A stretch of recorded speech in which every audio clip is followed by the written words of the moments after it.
الذكر إن كنتم لا تعلمون أتوكلنا نينيا فلا يرد كلنته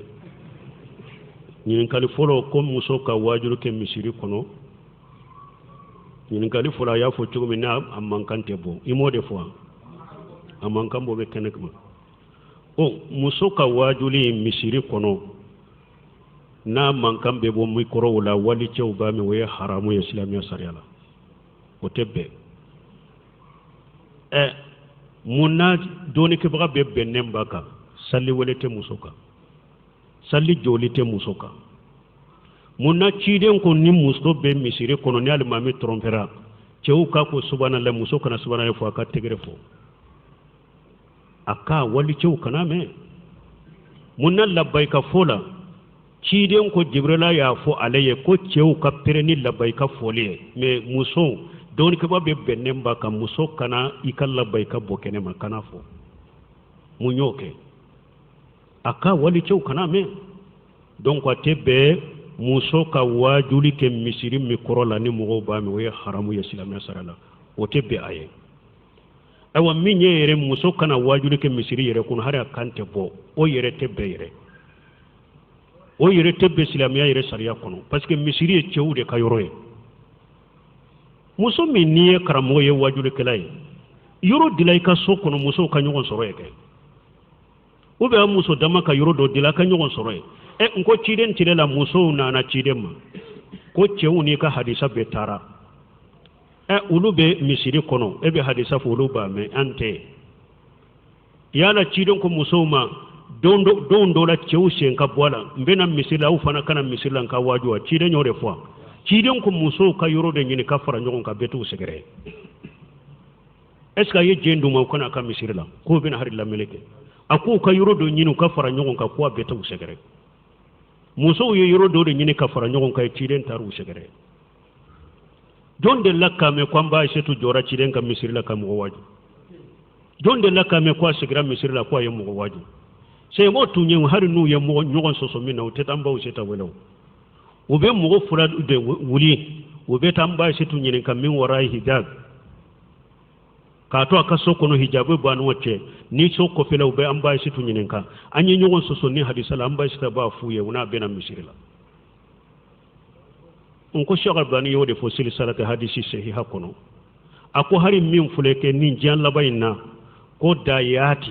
muso groupe fana ka fara nyogon ka ko dayati ako ni nye bidiyaye ako ni nye bidiyaye wore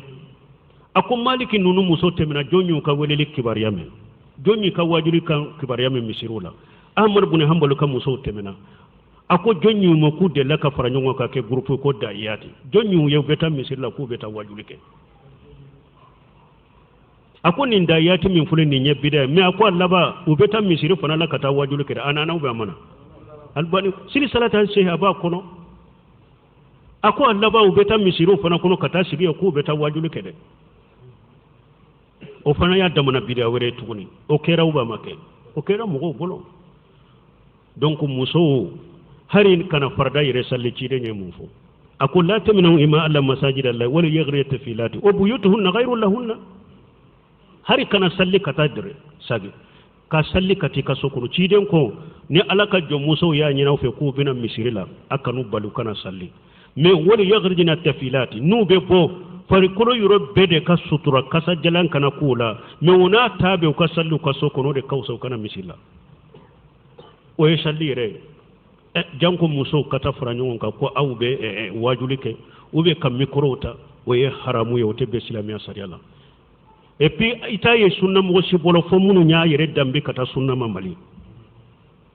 hari minna tayeke ikatanta be yala ibena ye maliyon de katanta wala ni mikrobe muso bolo be wajulike arabu be jamana bebe ita ye jamana si bolo ko mikro fure muso dala be wajulike fo maliyon aw ka sunna ni to ka sunna te kelenye de wa aka aw ka jamana sunna de ba bolo ha sunna ye kelende donc nunun te be islamiya sariala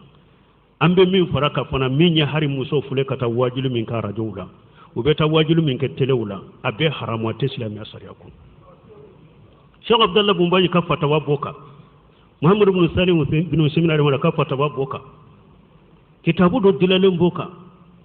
muso kata shiga arajo sola tebe wajuri ke mugo tilobe kana ube muso kata shiga telela ebe wajuri ke mugo tilobe kana ube ni silamo ye nyogo nye kwa aye mikro di muso ka presenta ma fana ka kuma be haram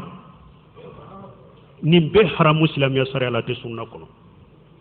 munu budambe kata sunna ma malin ewa laicité koy ni horonya koy ni démocratie ko de kera sabu yen ni bedo dina kono asitala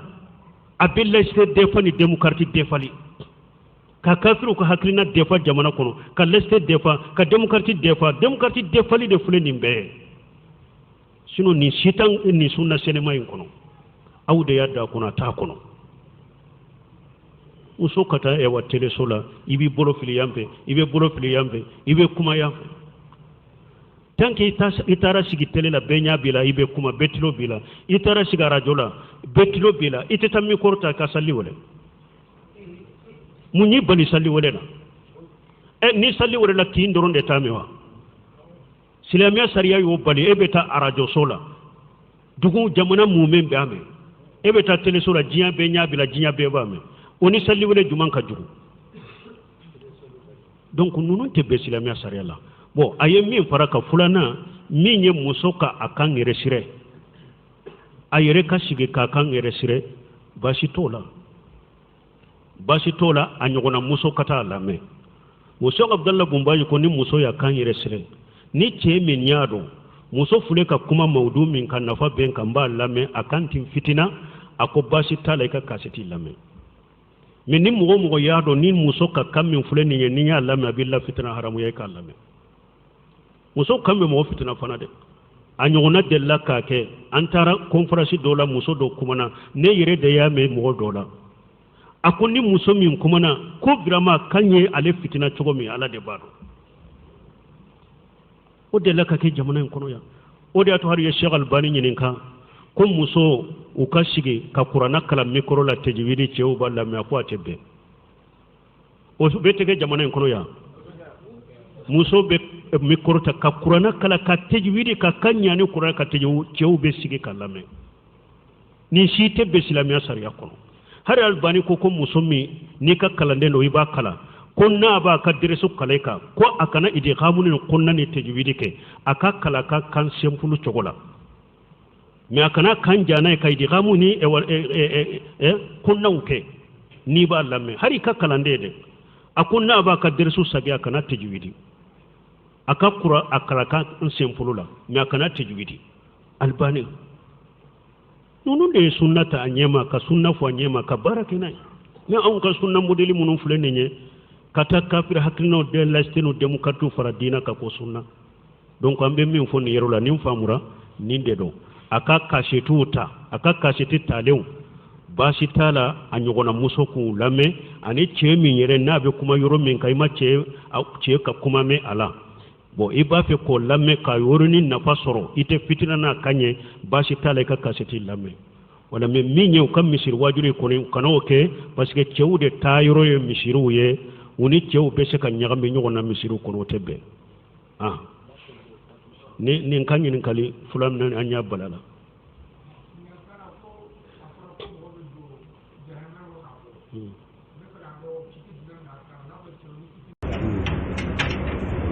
te wonni nyammi nyininka ayemmi nyininka ko ambora aya minna mushrikun ni mu'minu ka faraka bonyona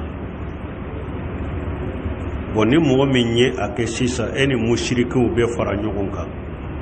abe baroke nyogon fe abe dumuni ke nyogon fe abe ko ke nyogon fe e fana yu dode e ba ube mundo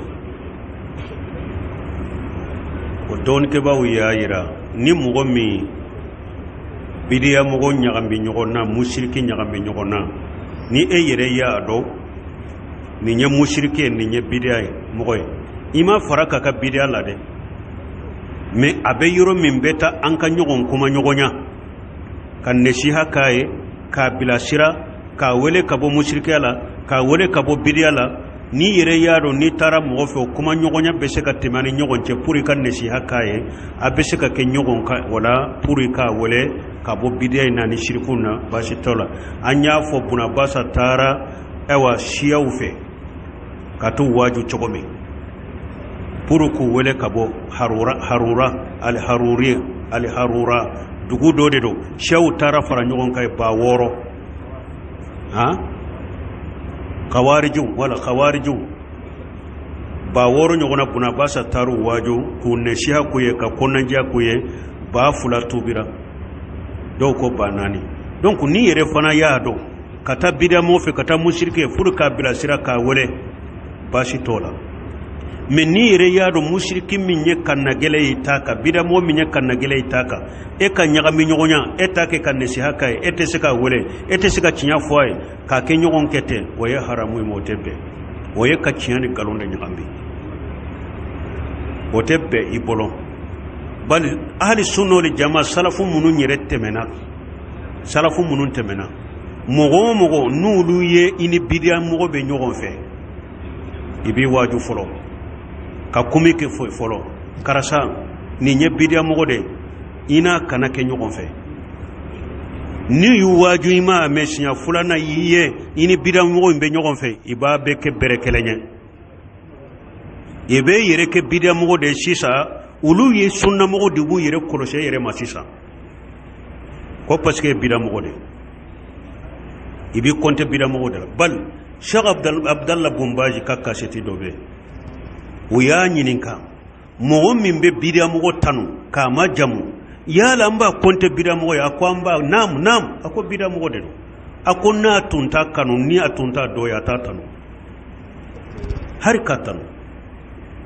arati tatu bin munjiri chedo nana ma ako arati tatu bin munjiri ma aye chedo togo foye ako karasa ako ani bidia mogo de be baroke ube nyogon fe mi ayre sunna mogo de mi abaro nyogo ani bidia mogo karasa de be nyogon fe ako huwa minhum fala talbisu alaykum amrahu ako kana fo sunna mogo de tanka ni bidia mogo be qadariya ko ni qadare do de be ko al qadariya abe qadariya siradeka ko karasa sunna mogo de do mais ani karasa de be nyogon fe qadariya de do ani qadariya be nyogon fe ako huwa minhum fala talbisu alaykum amruhum ako abu uludela aka ko kana nyagamba bolo de abe uludela ako tumame abora aratat ibn munjiri koro amadda wala tarala awjai nyininga al-imam awjai ulude ben nin ko suudo kosobe atara al-imam awjai fe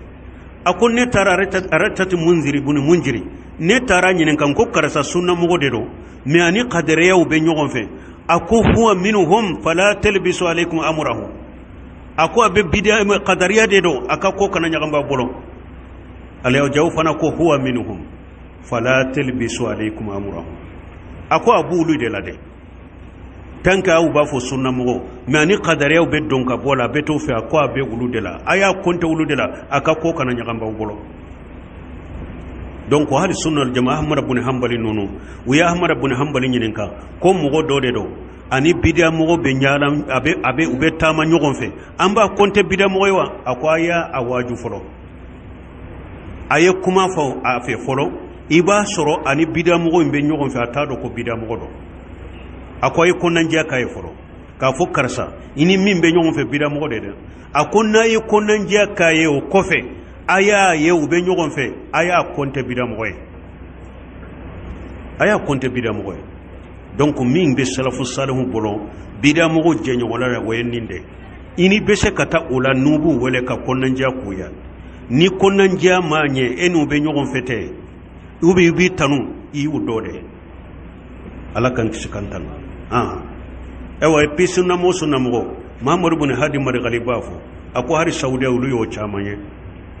ako sunna mogo ni ede ko ekno bidia mo ka donkan boke nyogon fe aka ko ke nyogon fe ako sunna mogo yake ulu ya beye kelenkele ulabana ka ke sunna kele bagay yi ede be laba mene ka sunna yere kele sisa ni sunna mogo haqiqa kumana ulu mogo sugu yere de baw sapte dictateur kuma chokodero diplôme tabolo akala nami mustawata lawo ulu yere de be laba kawla gosi sunna mugo ni e de ye bidia mugo ki je nyogoye kwa ka ko ke nyogon fe kana kabay ka sunna la de e be laba ka sunna la ko shi ka sunna mugo la ko shi ute siga fara nyogon kaw lejina daima yo defo wo ko bidia mugo aje nyogonya ani ni ala ko qur'ana kono wala antar dankal yahuda wan nasara hatta tatabe millatahum ni ala ko yahuda ni nasara te jema barandi foni tuguru ko de e ko bidia mugo bo choko de la mo ni bidia mugo te se ka jede foni tugura ko iko ini silamani wa yahudiya te se ka be chogomi ini nasara te se ka barake nyogonye chogomi ni de ma faraka te farika itala e ko bidia mugo bo choko de la ni sunna woni bidamo ko ni benna dro ede itabila wulutu tabila ede itabila jamana influence sa jon tabila la munu ni ube jenyo ko nyala jon tabila la awun tade bilala sunna inde bake bilaw hari binu lu sigira go wasonu ka bidiyaye ube wasonu ka terigaye ube wasonu ka sufiya unge mais ni sunna mo de teseka fo jamala e kwanye sunna mo ye jon ta binna awun de takarila hari sini nabe akayre nyona luma ko sitala ubu dabo ubu ka maulidu mununka ubu dabo akoro pinya ubafo ubu ka kaburu bato mina pinya ubafo uka kolosu munumbu buro ubafo minye sufi aba tafo minye e wasiyar rafida aba tafo awde malo yara awde tesika harata fo ko na nyanta fo anko sunna ko nyenyo ko fara me ulubu tafo ulute mo uluta folite mo fara sunna foli de be mo fara ne kafin ne tijani wote mo fara jamana kono ne sufi wote mo fara jamana kono ne khuburiya aw nya kaburu batola wote mo fara jamana kono aw nya koloshi tigudo mo fara jamana kono anya sunna mo wode be mo fara beba ke ki ka groupe fo beba ke ki tafo bebi ka groupe la bebi tala aw ko sunna de kana fo ko ban fara to nunun ta folite mo fara jonta bilala sunna de bilala sunna de bilate siga fara nyogon ka